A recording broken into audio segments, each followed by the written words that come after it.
I'm going to click on putting on recording now. The broadcast is now starting. All attendees are in listen-only mode.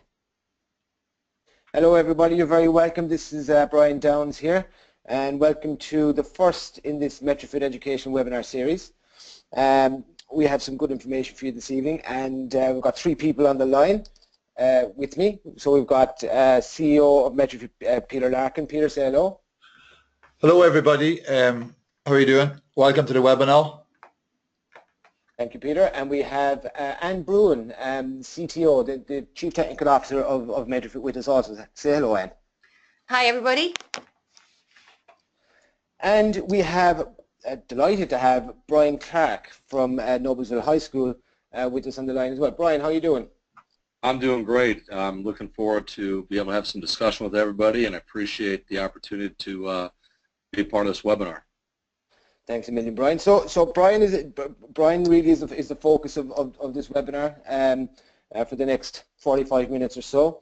If you guys have any questions, the people listening, if you've got any questions, please feel free to type them in the chat box, and we'll pick them up. If we don't pick them up in the course of the webinar, we'll get to them at the end in the Q&A. And any other comments you have, they're more than welcome to put in comments there. Okay. So Brian, let's kick this off here. Why don't you go ahead and introduce yourself? Okay, absolutely. Yeah, my name is obviously Brian Clarke. I'm the strength and conditioning coordinator at Noblesville High School. That's in Noblesville, Indiana, and I've been in the business as a high school coordinator for about 15 years now. And a little bit of history about myself. Originally grew up in the Chicagoland area, but came down to Indiana and actually played baseball at Butler University. And it was when I was in college and through my own adversity I went through with injuries and some athletic adversity, et cetera, that I really became interested into the sports medicine field. Well, from there, Central Indiana actually kind of leads a lot of high schools in terms of the development of athletes at the high school level. And I was really blessed to get hooked onto a place called Ben Davis High School, which is on the west side of Indianapolis, and worked under a great mentor by the name of Kevin Vanderbush. And they were a place that had won a lot of state championships. They were developing athletes. They were becoming balanced, efficient movers. And it really kind of sparked my interest in this whole field, and then became a first head strength coach at Pike High School and then at Warren Central High School on the east side of Indianapolis. And I'm now finishing up my 8th year at Noblesville High School. And all in all, I've been really blessed to be part of 11 high school Indiana state championships. I've met a lot of great mentors, great people, and worked with some wonderful athletes. And our mission here at Noblesville is to provide great opportunities for our kids, but at the end of the day, we're trying to develop the person and the physical mover, and there's a lot of moving parts to it, and it's not just weights as a lot of people think, and so trying to get that mission education out there is a big part of what we're doing here at Noblesville. And developing attitudes obviously is important in terms of discipline and dedication, right? Oh, absolutely. It all goes to character, which we'll talk about today. Yeah. You can break that down into 2 subunits of performance and moral skills. They're not a trait, and the character drives the process. The process is the result, etc. How many athletes are you working with at Noblesville at the moment in a standard year? Actually, literally at the moment here, because we're entering finals, I'm staring out in our weight room. There's 108 student athletes in this one class. Now, I have 6 classes at Noblesville with 108 student athletes in each one of them. So the caseload I have at Noblesville is 648 athletes that take the school day class, and then we also have probably another 100 that, for whatever different reason, can't take the class, but they'll do training with us before or after school. So my load is around 750 athletes that I work with on about every 2-day period of time. Wow. Okay, that's a lot of athletes. And you just, as part of your introduction here, you're talking about developing athletes, and how has that changed in 10 years? So you talked about being involved in 04-05 in developing athletes. It's now 2016. What's changed in that time? Well, it's interesting you say that. I was just telling one of my interns the other day, I said, I think to myself quite often, when I first started, I wish I could go back because I wouldn't have done this or wouldn't have done that. I think people could say that in any industry that they're in. But I think more importantly, we're in a different age with a different type of student athlete that's basically growing up. You got the IY type generation kid out there. These are people who technology is a part of them. You're really talking about 21st century skills learners. So Old school, when people say that, I still love it. I think there's a lot of values in an old school way of doing things, but there's also a new school with the way kids learn and operate. And kids these days, there's a lot more self-discovery. There's a lot more things that they do on their own. It's no longer like the Jeopardy questions when here it is and regurgitate it. So as a strength coach, if there's not, and this leads into obviously the metrifit, if you're not doing some sort of athletic monitoring, creating ownership with your kids, I think you're missing out on a huge engagement and learning opportunity gap, and it only just enhances what you can do with your athletes and really how you develop them as people. And would you say that the high school athletes now are a lot more knowledgeable than they were, say even 10 years ago, going even further back to 20 years, with the advent of Google, obviously? I mean, as a learning tool, I'm sure athletes are researching Google for ways to get better.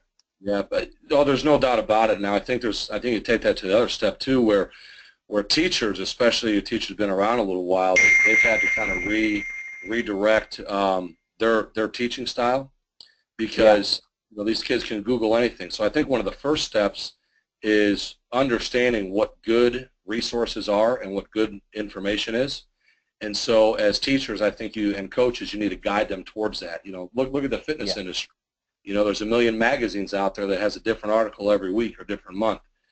Some kettlebells were in 10 years ago, then they were out, now they're in, all these different fads that go with it. So I think that these athletes have a lot more information at their fingertips, and that can create excitement, and it can also create some issues that if you don't have the ability to guide them correctly and properly, it could go the wrong way for you too. Sure.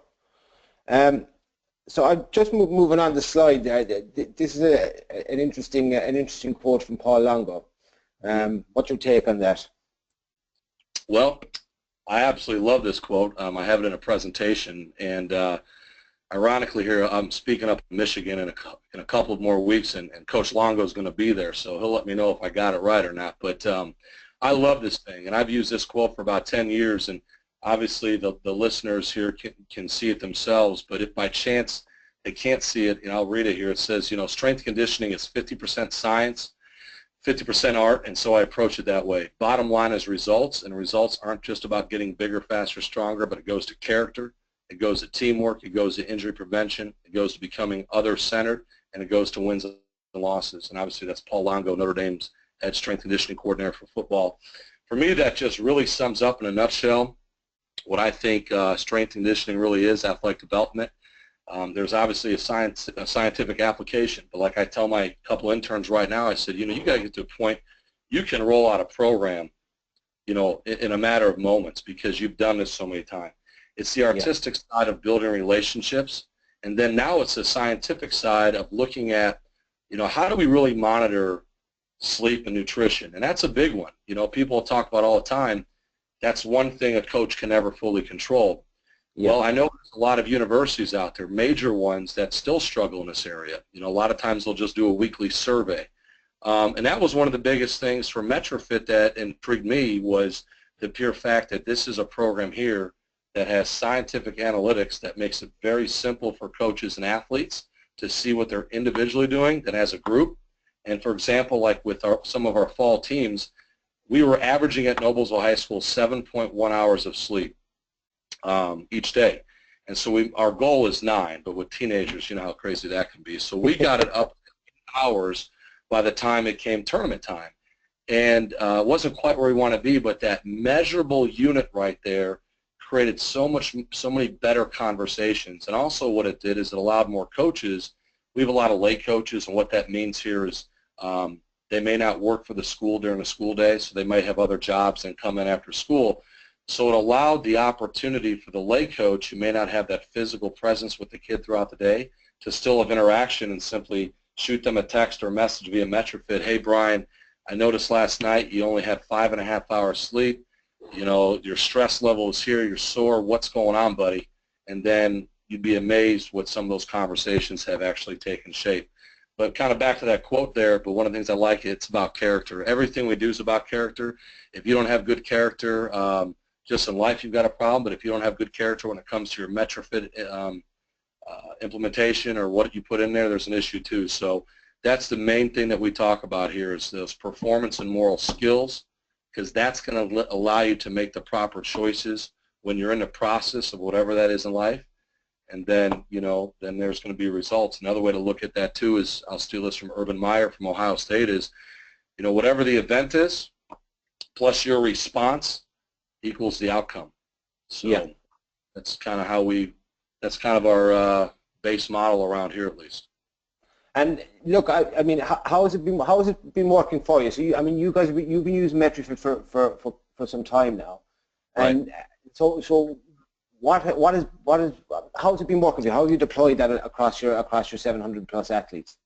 Well, I did it absolutely the wrong way, and I didn't have a choice to do this, because typically you take something like this and you start with a small controlled group, and let's say it might be your golf team or just basketball varsity, and get everybody really intertwined and get sexy with it.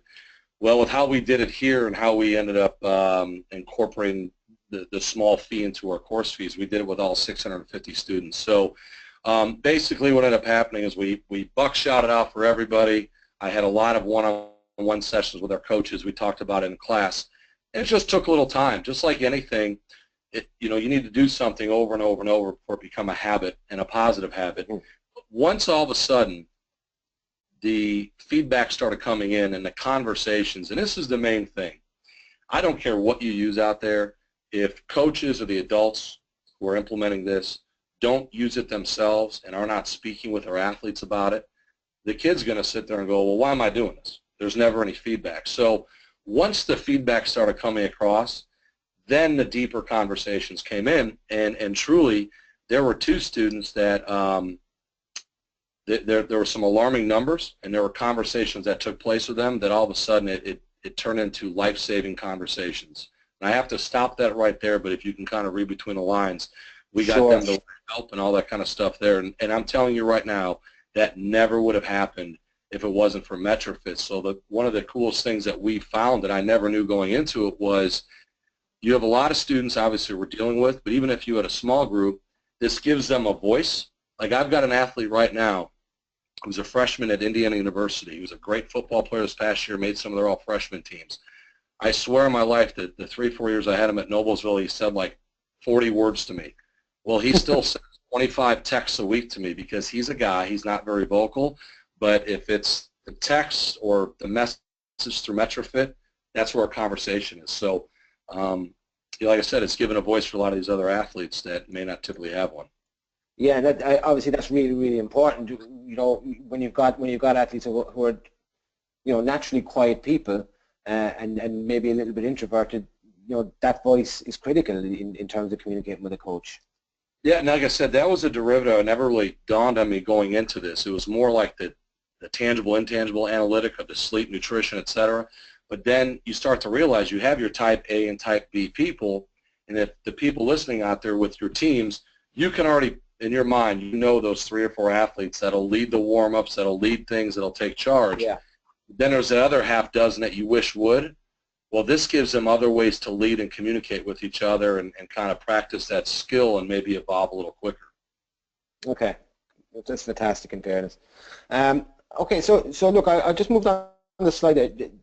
I mean, looking through your experiences here, you would have coached some pretty high-profile people, and you're involved a long time.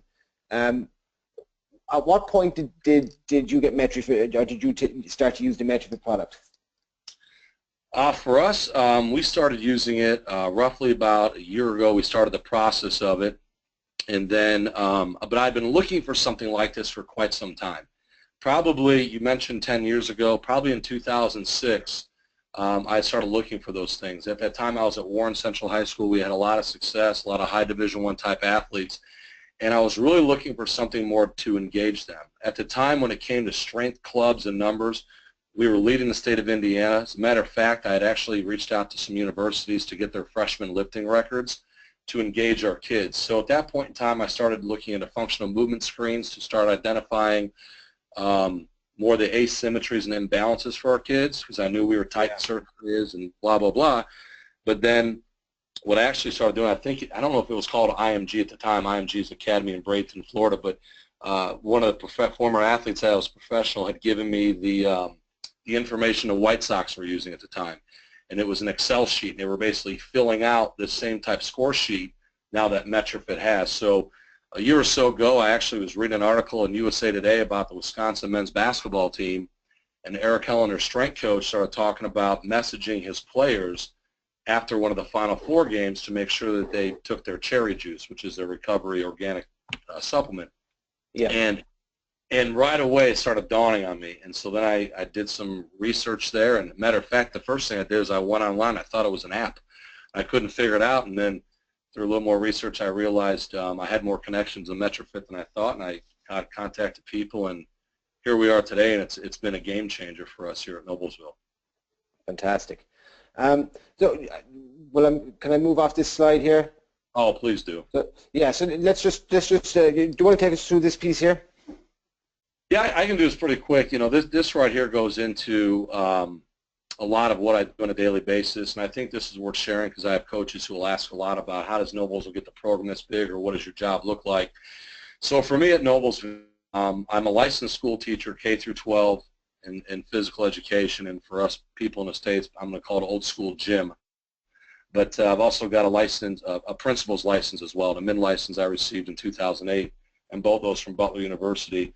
Member of the National Strength Conditioning Association, et cetera. So all those things there kind of give me the basis to come in, be able to work with administration hand in hand, and get your vision shared. So for us at Noblesville, you can kind of see in there, I've got a lot of kids. We're in here quite a bit. But mainly what I'm trying to do is through our corporation and community is develop a linear program, not just at high school, but down to our middle schools and even our elementary schools. I work really closely with our athletic trainers, not just at our high school, but our middle school and then the local hospital, and developing a relationship with our doctors. And that's the other thing, too, is, you know, we have great doctors here that work for our schools, but, you know, people will go outside your network. So the other thing you have to do is make sure that as your athletes see the variety of different doctors and specialists, especially when they see physical therapists, that they start to explain the opportunities they have with you so their rehab can get a lot better. And that's also where metrifit comes in, because athletes can log injuries on their own in addition to what we have here. So I encourage our athletes, hey, if you're at a tournament down in Orlando for soccer and something happens and you see a trainer there, enter it in a metrifit. I'm going to get that notification. I can then send you some information as well. Your coach can see it. That might work for Noblesville High School, but then when you get back, I'm already aware of it. And, you know, we're ahead of the game there a little bit. So, but once again, if you can kind of look at there as, you know, the big picture, it's not just what we're trying to do for the kids here at Noblesville. We're trying to really develop a community-based strength program for our kids. Okay, that sounds fantastic. Let me just move on. I really like this, Brian. Do it with passion or not at all. It's something I believe in myself. Yeah, I tell you, I look at that thing, and it sums up a lot of the great mentors I've had in my life, and a lot of the good people I've been around. And I go on tangents a lot. I've already probably gone on a few right here. I can get very passionate about developing people and this industry as a whole. And I think so many people, I don't know the right word here, they miscategorize what we do, or because everybody's been to a gym or lifted a weight, they think they know what it is. And really, the byproduct, I go back to, is just the result of getting stronger. There's so many other pieces to being a strength conditioning coordinator that I really think it's the best job. I was a head coach for baseball, and I got out of being a head coach to do this solely because I knew I could affect so many more athletes. So when you're passionate, though, your kids become passionate. When you are passionate about ownership and bringing it to them, your kids become passionate about it. And I get asked all the time, how do you get so many kids in your class? And I use a phrase, you have to offer them the Oreo cookie. What I mean by that is if you give them that little like fake knockoff Oreo cookie like they have in America, like at Walmart, I mean what they call it, you take one bite, you're like, this isn't real. But if you're bringing them the Oreo, you're bringing passion and juice, and they know that you're behind them, it works. It's really not that hard. Yeah. Well, look, I mean, that kind of passion and excitement is infectious. Absolutely, no doubt about it. Yep. So look, some picture your students in action here. What's going on here? Yeah, this is a little bit older photo here, but this is one of the unique things we do here at Noblesville. We have what we call championship workouts. We have a series throughout the school year in the wintertime that are all of our out-of-season athletes perform in. And then this right here actually for us starts on June 8th is the next one. We go the entire summer out at our football track stadium, and we have roughly 400 athletes and 40 coaches that will do an athletic development series. And so right here is just a variety of different movements that our kids are performing. It's completely free. We don't charge anybody. Our athletic trainers are on site. We actually then provide them Gatorade and a Chick-fil-A sandwich when we're done. And I do this for a variety of reasons besides just the athletic development piece. Is when I came here to Noblesville, I shared my experiences at some of their places I'd been, which were all positive. But one of the things I'd found is you had this program that only wanted to work with their kids, and this program only with their kids. And I said when I came here, you know, we're all Millers, we're together. And there's a phrase we use all the time. It'll be a hashtag WAT, but that stands for we are together. And so, you know, that's a big deal. So we all go out there and we work together. And I also make sure our coaches, it's not like you have the volleyball coaches at one station, the football coaches at another. I make them all work together, and they all train Millers. And there's a lot of front loading that goes into of coaching up your coaches so they know the different cues at each station, and so we're not confusing activity for achievement. But at the end of the day, I'll tell you what, when you've got 400 athletes and 40-some coaches working for the betterment of just being together, it's pretty sexy. Oh, no doubt about it, no doubt about it. Just for the people listening in, feel free to add some questions into the chat box or the question box at any stage, and let us know you're online or any comments at all. Okay, so let's talk about athlete monitoring then, Brian. Sure. What's important? Well, I think some of the main things that stick out, I've mentioned a few times, is that sleep and nutrition component. And like I said, coaches can talk about it all the time, but we really can't fully control it, because if at the end of the day your mama's going to make some manwich or some unhealthy things and throw it on a table, you're going to eat what mama throws on a table. But one of the things, and actually I know at the University of Wisconsin, one of the things that they do there is they really try to create that word ownership again with their athletes, of teaching them how to service themselves better. And when people say, I'm going to go on a tangent here, when people say the word buy-in, I know what they mean, but I really kind of cringe at that, because buy-in is mine and yours thought process of what needs to happen, but the contingency of the success upon it is everybody else is doing it. Where ownership, bringing more people to the table and doing it together. And so that's why I look at the biggest piece of the metrifit is, if I'm trying to tackle sleep and nutrition, you have to be responsible for inputting it. Number one, it goes back to character and doing it the right way. But then as we have conversations about you and the things that you can control within it, now the ownership presents itself. Now in addition to it, I'm going to go back to what I said earlier. We're talking about 21st century skills with our kids. You know, and society's changing and how people interact and what we view as valuable. And we're in a digital age. And for me, one of the ways to, a pun we use at Noblesville schools is engage, empower, and inspire. But metrifit offered exactly what we were looking for. I wasn't looking for some basically baloney app that looked and dressed up the part but didn't do anything and give any feedback. I think there's a lot of people out there that like the shiny toys of things and say we're doing X, Y, and Z, but it really doesn't have to serve a purpose. So for us here at Noblesville, being able to every day through the RTT, Readiness to Train score, have an idea of where our kids are at off the traffic light report. And for those of you listening, when I first heard all this, there was a lot to take in, but I'll tell you right now, what ends up happening, step one is getting your kids to do it, and there's a little bit of a process there, but it's not that deep. But once they've done that, and we ask them to have it done by 7:30 a.m., I pull up before each of my classes, then my teams, just that group. And what it does is from worst to best, it will color code where they're at based off of the analytics they put in. Basically, how many hours of sleep did you have? What sleep quality was it? What did your nutrition the day before look like? What's your muscle readiness, your stress, academic preparedness, things like that. And what that does, once again, it allows you to then have a conversation if you need to, but also, especially when you know the athletes, you know what they've been doing in their microcycle of programming or events that are on in season, you can then start tiering or adapting your programming for them, like the physical programming, to help with that muscle soreness or stress that might be there as well. So for us, like I said, those are really important cues for us that we look at every single morning. Okay. So implementing the athlete monitoring software. So why did you decide to implement an athlete monitoring package? So let's start at the start. Well, for a lot of the same reasons I just taught you right there. I want to engage, inspire our athletes there.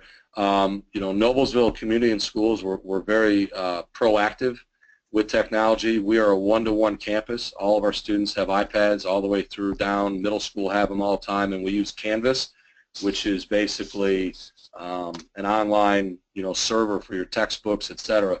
So I wanted to continue with the flow of what we were already doing, but once again, I wanted to have a program for our students to be able to use on a daily basis that would give them and myself some feedback of those intangibles that you may not always see or they may not talk to you about. And a lot of our athletes too, and I say this positively, swimming, soccer, volleyball, at least in the United States, I call them my sweet psycho sports, because a lot of those athletes, they'll spend more time with their club than they will with the high school itself. So as soon as the high school season's over, they're immediately going into clubs. So what the metrifit empowers this athlete to do, metrifit doesn't go away. It's an extension of who they are. So they can still use it on a daily basis to put their information in, and then the high school coach or their club coach can still help monitor them even when they're not with you.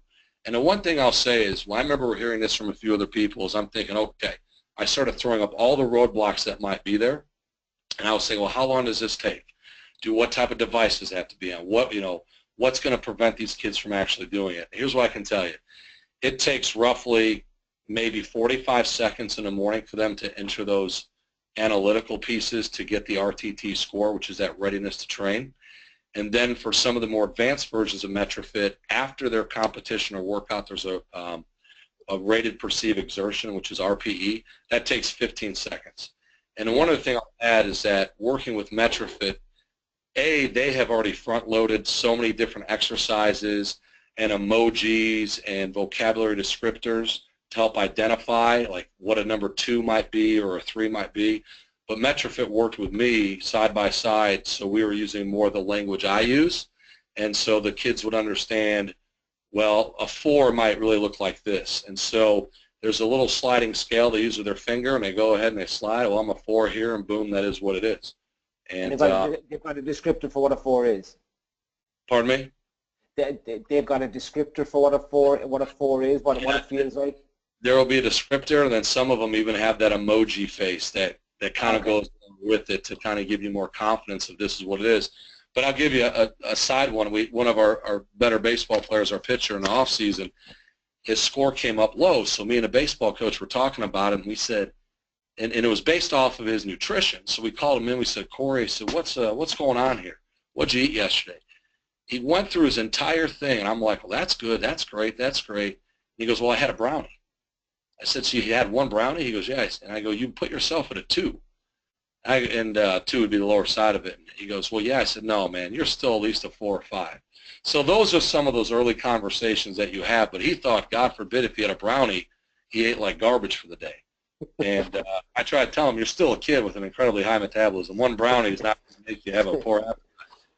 But yeah, again, all this goes back to knowing your kids. And when he says, I've got a brownie, I understand. He's kind of one of those, he's a highly motivated athlete who wants to do everything the right way. So you'll have those I admire his honesty.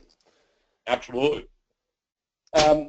So in terms of setting this up and getting athletes using it, then what were the arguments against it? What were the obstacles you had to overcome? My initial ones were, how much time is this going to take them? What's the cost going to look like? How fast is the server? Some of those basic things, like your real immediate ones. Come to find out, once we got it launched, which I'll talk about the launch here momentarily, it doesn't take them very much time at all. The cost, I worked with metrifit, they worked to meet my needs, was very, very doable, more than doable. And then the server itself, we've never had any issues with whatsoever. So you know, those few things there were absolutely wonderful. Now, I said to you earlier, I did this the wrong way. We launched 650 at one time. And the other challenge I'll have, I don't care where you're at, I have teenagers. And I love my kids. I tell them this all the time. The problem teenagers have is they already have an 0-2 count. I mean that like in baseball or softball. There's no balls and 2 strikes. Everybody in the world, we already got 1 strike against us because we're human beings. We make mistakes. But if you're a teenager, that frontal lobe hasn't completely developed. You know, sometimes it can be a challenge. Because, you know, you ask them how they're doing, fine. Where are you going? Nowhere. What'd you do yesterday? Nothing. So that's the type of conversations you have. So one of the things I know is this. If you don't have stuff right in front of their face, literally popping up, telling them what to do sometimes, reaching out and, you know, I jokingly say smack them around, a lot of times it won't get done. So that was one of my major concerns. So at Noblesville, once again, we have Canvas. So I'll go into our launch. I got with our tech team, who is outstanding, by the way, and we just created a short YouTube video to, A, make sure that their email notifications on their device was turned on. Because how we used it was we wanted metrifit, because metrifit will send you information if like certain scores don't hit certain areas for a while. There's information that they'll automatically send you to help guide you to perform better. And then in addition, if I wanted to send them a message, I wanted it to go to their device right away. If all we did was let it sit within metrifit, there will be kids that will never touch it sometimes because that's just how they are. An example is I said to my students today, there are some of you who still have not even accepted your course invitation to Canvas in your final exams today. So they've gone the entire semester without looking at stuff. So once we did the YouTube video, we made sure all their notifications were turned on.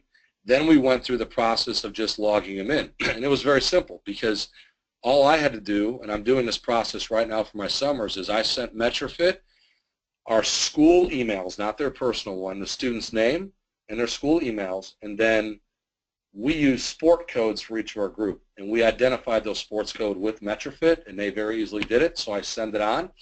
And then what we did is on our launch was everybody logged in. There was a generic password to get in, and then they were forced to change it to their own. Then from there, we just practiced it a few times.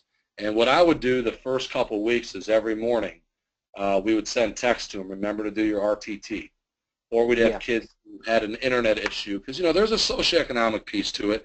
Okay, well, log in now that you're at school. And so then once they got into those rhythms, it took a few weeks for us to kind of start, even me as a coach, understanding this data a little more fluidly, and then we were off and running. Okay, fantastic. And so, you know, as you're coming to the end of a year, how have the outcomes been? I mean, you know, so you talked about you're using metrifit for about a year now, and so what have been the outcomes from metrifit, and the benefits that you've gotten, that your athletes have gotten? Well, one of the things, and I talked with Mr. Larkin and Mrs. Bruin before, their founders and developers, is there's a new program called RTP, kind of as a result of some of my findings and others in the industry using it, which is called Readiness to Perform. And that's actually what we're switching to right now for the summer, to go with that for a little while. And that is a really, in my opinion, simple, basic thing for our athletes and coaches to really just use along with other items out there, because some of our coaches, they're using Huddle, they're using Crossover, they have this, they've got that, and so I don't want to overwhelm our coaches, so simplicity is the best piece. So the major benefits is right now we have a good understanding at Noblesville High School that if your readiness to train score, remember that's that number that populates in the morning after you enter your analytics.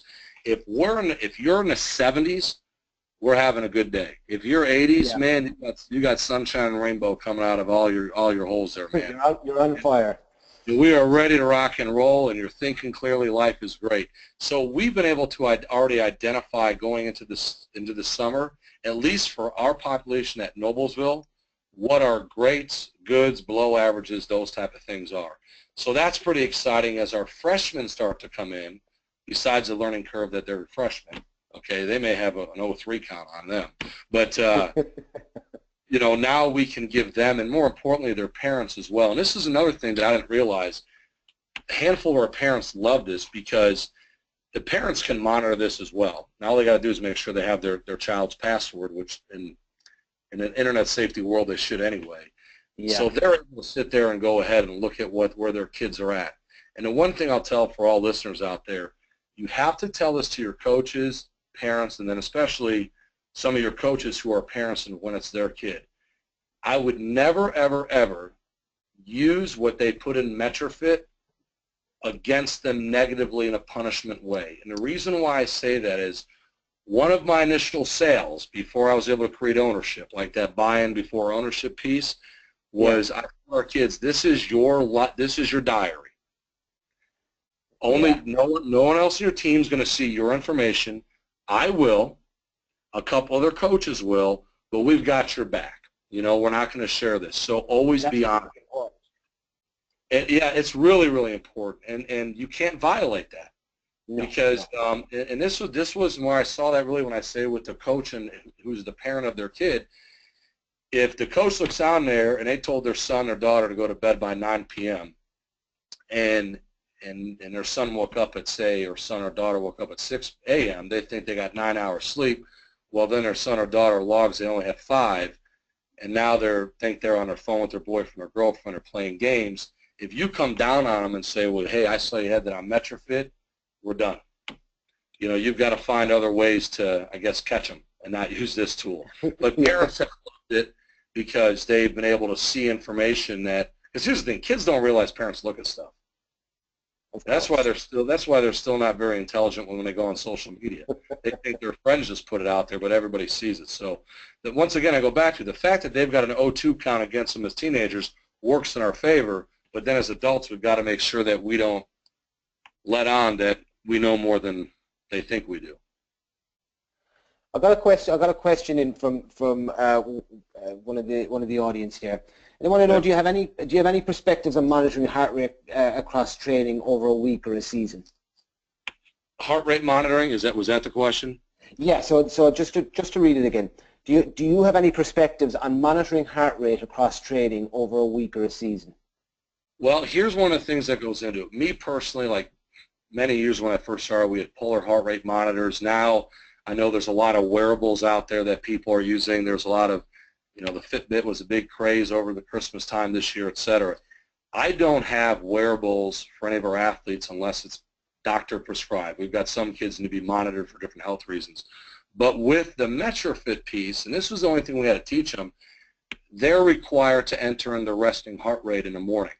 So that's why we ask them to, right when they wake up, say it's at 6 a.m. or 5:30 a.m. mark, to do their RTT number. So we did have to teach them how to feel that resting heart rate in a carotid artery, et cetera. But what will happen is even through metrifit, if those numbers, assuming they're accurate, aren't very good, there will be information that'll tip that athlete off as well as to, hey, we got some issues going on here, which once again goes to the ownership, because if you don't have a monitoring system that's making you aware of what your heart rate's at, your kid's going to come into the weight room. You know, coaches typically aren't checking their heart rate every moment they're in there. You know, they may do it in a circuit train or things like that, but it's another analytic that'll give you some information. So I wish I could tell you that we do heart rate stuff all the time and everybody's monitored and we're looking at stuff like that. We're not, but we do get information on a daily basis off their resting heart rate when they wake up, which does give you a lot of information in itself. Sure. Okay. So let's talk about keeping athletes engaged then. So what's your take on this? Keeping athletes engaged? Yeah. So how do you keep athletes engaged? Well, I think it's a never-ending cycle, to be real honest with you. I think, you know, once again, society's changing, the world's changing. You know, kids like colors, flash, technology, but kids like to be interactive, and that's why I go back to what's one of the things with the metrifit. The ownership has to be there. The kid has to be interactive with it. And once they do that, the information comes. Besides metrifit, for us, you know, we're constantly, I'm going to go on a tangent here for engagement, we're constantly creating competitions within our weight room. We're just doing the Iron Miller Challenge now.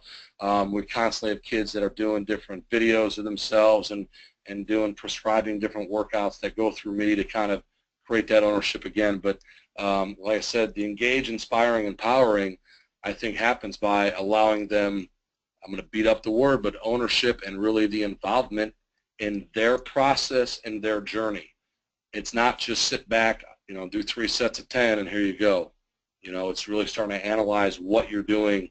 And like anything, I think once an athlete or a student, and take a kid here, let's say you have a college baseball player, and he's a freshman.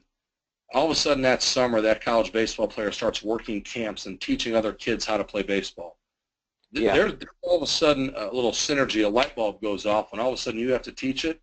The application of what you really know, and kind of those aha moments start to present themselves a lot earlier. So Sure, yeah. Okay. Just another question from a listener. What can metrifit do that a HRV app can't already in terms of readiness to train? the HRV app.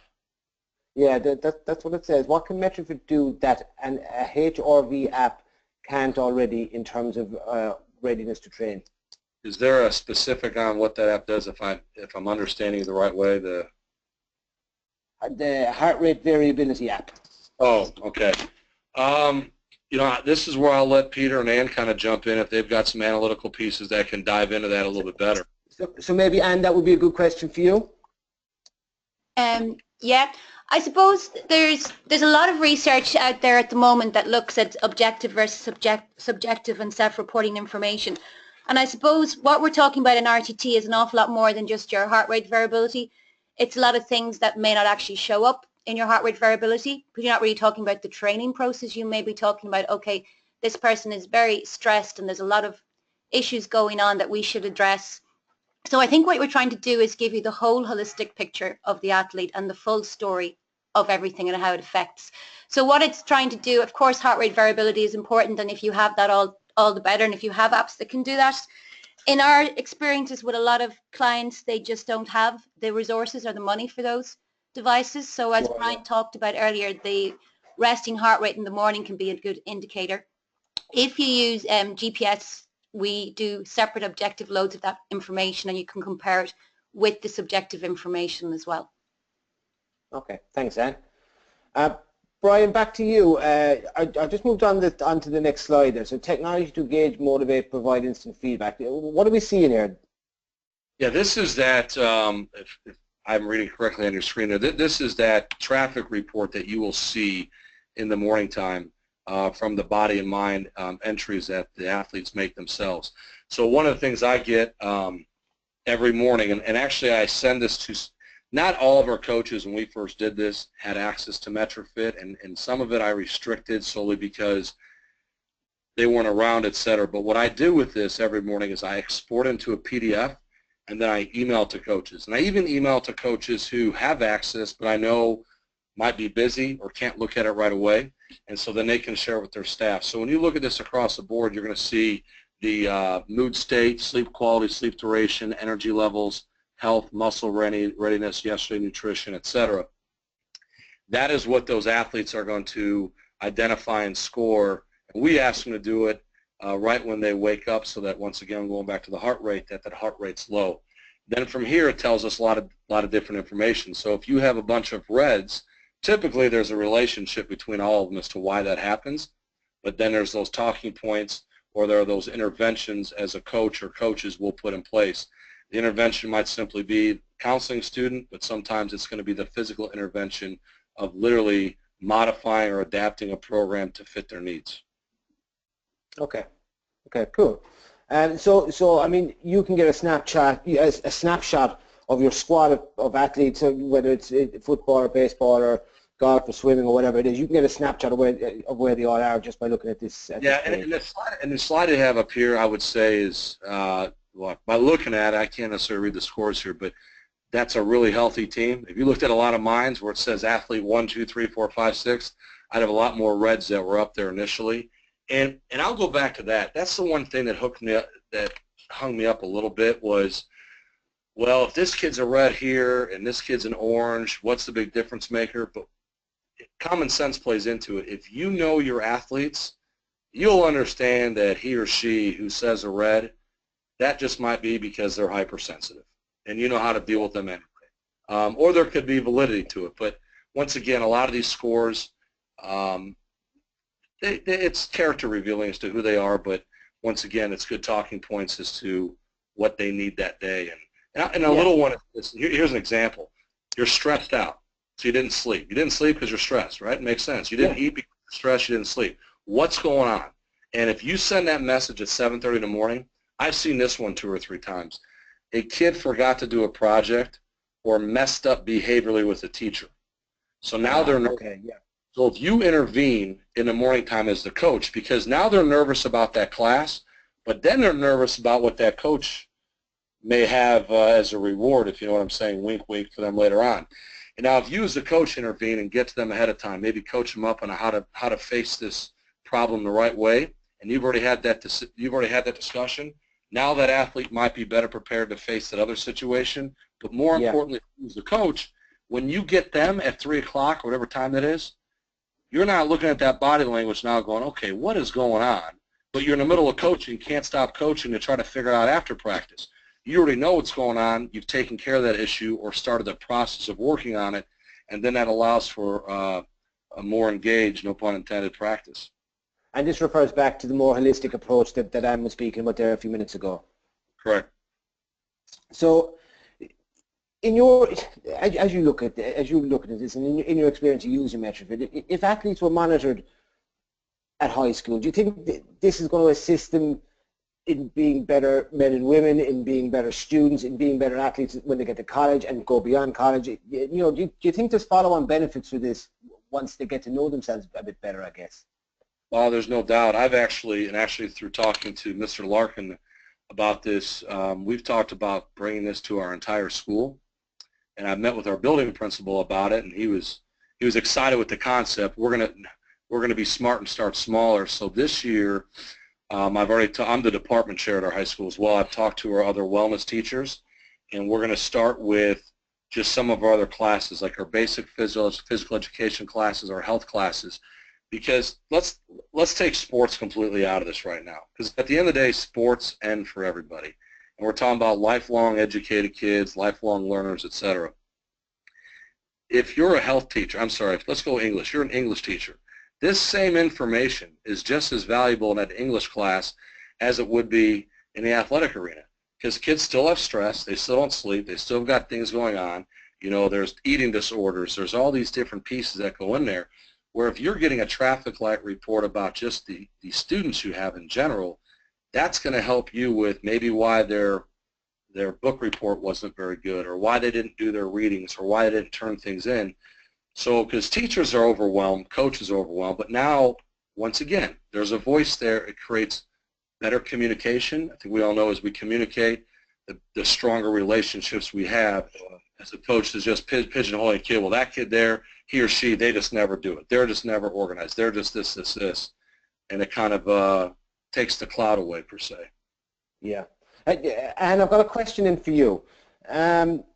Are the metrics evenly weighted, or do you use an algorithm to get the RTT? Okay, it's a good question. What we found with the clients that we have is that you've got a lot of different opinions from a lot of different sports scientists and managers. So what we do with our gold and elite systems is actually allow the sports scientists on that client's team to have some say in how you want to weight those different variables. Typically, they wouldn't all be weighted the same. There's a lot of different opinions, for example, about sleep duration and what's good and what's bad. And what we're trying to do now with a research project that we're working with at the moment is to make the readiness to train more intelligent as well. So as well as taking into account your daily score, it will take into account your deviations from your normal behavior. So is something happening that's different from your normal behavior? Is something just a blip, or is something there that's more predictive? So we have a basic algorithm at the moment, which is being enhanced all the time through scientific research. Okay, cool. Thank you. So, Brian, I moved on the slide again there. So, you know, implementing athlete monitoring software, I think we've talked quite a bit about this actually over the course of the last 40, 50 minutes. Is there anything you'd add in terms of implementing monitoring software? Well, from looking at the slide, we've definitely talked about these pieces here. You know, one thing I'll say is there's been a few times, and I'll use it as football, when throughout the week kids got a little lackadaisical on doing their RTT. So that's when I've gone to head coaches and said, listen, I need your help here. And so, there's the old phrase sometimes, you either learn through your ears or you learn through your feet. And I'm just being real honest with you. Every once in a while, they need a little encouragement to make sure that they're doing things the right way. So there's only been a handful of times when we've had to put a little more incentive on them at practice, and I'll tell you what, it works every time. So, when it comes to implementing this program, I think it's just like anything else. We ask kids out there to watch game film, and that can be electronically monitored as well. And you've got kids who don't do that. So I think the biggest piece, too, is with it. I've said this before, and we're very blessed at Noblesville schools where we have a lot of technology at our fingertips. There's a lot of different warehouses and things out there. So you want to make sure that, when you do this, you get your coaches, first of all your coaches and your administration, to create ownership with them. And so they can see it. And even maybe, when you work with Metrifit, they'll give you as many logins as you want there. Give them a few to try. Like our building principal asked to be added, then he started manipulating it, and he contacted me and said, well, I need a little bit more help with this to understand it. I said, not a problem. And so when you do those pieces there and people start to see, oh my gosh, I'm really doing this, this is what it means, then from there the trickle-down effect will be there. Okay. So analytics. What are we seeing on this screen here? Well, this right here is another version of the traffic report and some of the graphs that come up there with the mood state. And so what can end up happening is you have opportunities to look at, like one says, the past week, and you also have to look at the day, you look at the month. So for me, honestly, I'm a daily person, but then I'll look at the week itself for a team. And that's really easy to do with football, who plays once per week, but then you have certain sports, like especially in the spring, as you get rainouts and different weather considerations that come in and game days, sometimes we'll look at a broader report itself. And this will be something here with the analytics, and Createlis does a great job. I'd like her to chime in as well, some of the other behind-the-scenes features of this as well. So, and looking at this, I mean, what goes into creating this, and what does it tell the coach? Hello?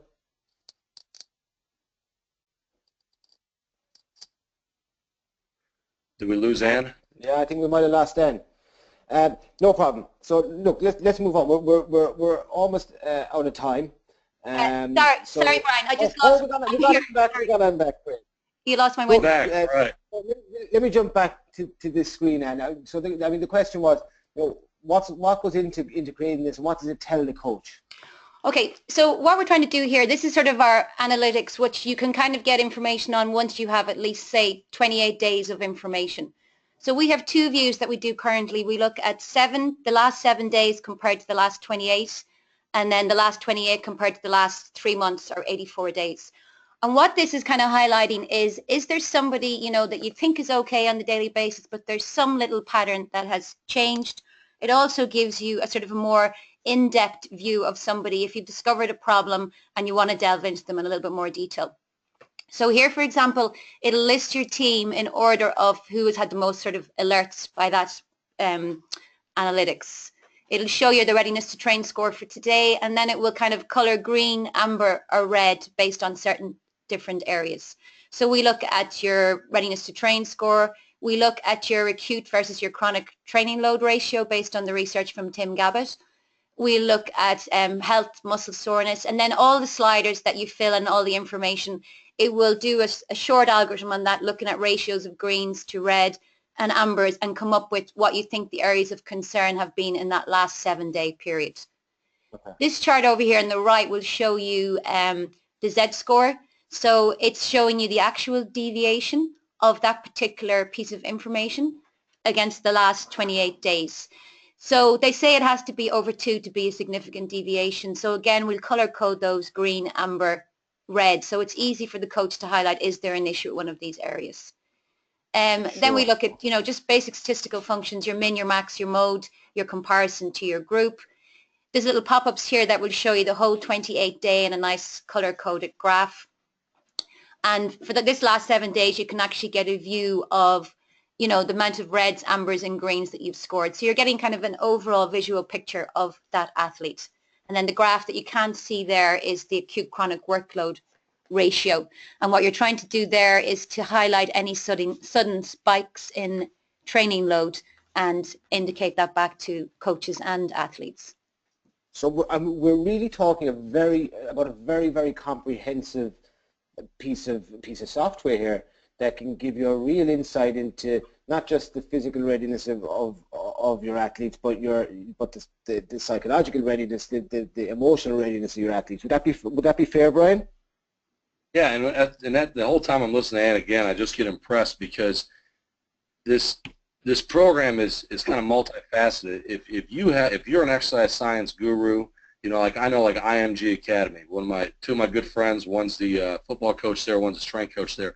They just hired on basically exercise science data people, so they can look at wearables, they can look at things like metrifit, etc., and they've got people who can break it down. A lot of our coaches, you know, they don't get this, and they don't have the time to get all the deeper analyticals. That's why the simple traffic report, and Ann alluded to it, that certain score, like we have our numbers here. I send our coaches, hey, if we're 70 or above, it's a great day to be a Miller. If we're in the 60s, it's a little so-so. Down here, here's the problems. And the coaches really appreciate that. And if you ask even a coach at the higher levels too, you know, a head coach at the college level, he or she doesn't have time for a whole long explanation as to what you're about. Can she go? Can they not go? Where are we at? Let's make it happen. And that's the simplicity side, especially the RTP program that's provided. Okay. Okay. So don't let all the scientific parts scare you off on it. So. Well, look, I mean, it's also very, very important. Look, at that, guys, I'm afraid we've actually run out of time. We've completed our hour almost. So, you know, just to say, this is the first in a series of 5 webinars over the next couple of months, and I think, you know, there's a lot of learning to happen here. I'd like to thank you all for coming along to listen in. To Peter and Ann, I've never heard Peter stay quiet for an hour before, so that in itself is something special. And Ann for her expertise, and of course Brian, Clarke in Noblesville, thank you so much for being with us. I really, really appreciate it. And again, it's always a pleasure to speak with you. Thank you. It was an honor. Okay, thanks very much, guys. Take care. We'll see you next time. All right, thank you. Bye-bye, everyone.